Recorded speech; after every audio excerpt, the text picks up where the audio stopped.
No one really knows how many children are buried at the Brandon Residential School, which operated from 1895 to 1972.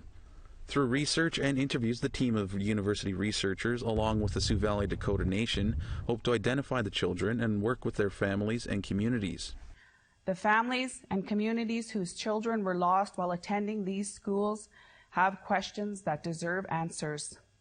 The children buried at these sites must have their identities restored and their stories told. They will never be forgotten.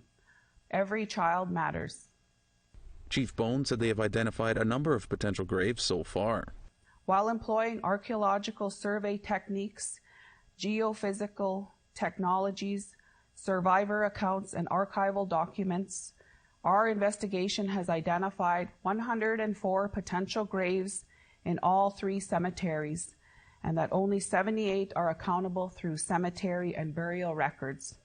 Investigations into the cemeteries and unmarked graves at the school began in 2012. The project received funding 7 years later, but that work was interrupted by the pandemic.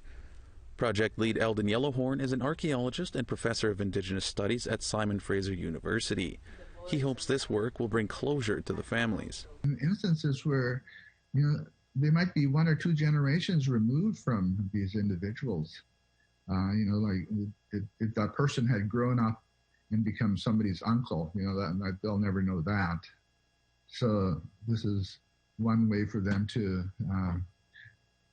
bring some closure for their families and their communities.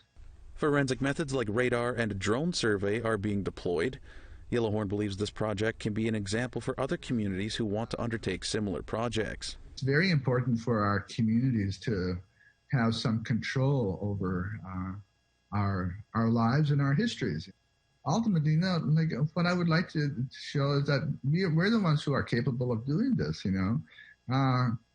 don't have to wait for experts to come from any other community. We can be the experts, There is no timeline for when the work might be completed, mostly due to the pandemic. Daryl Stranger, APTN National News, Winnipeg.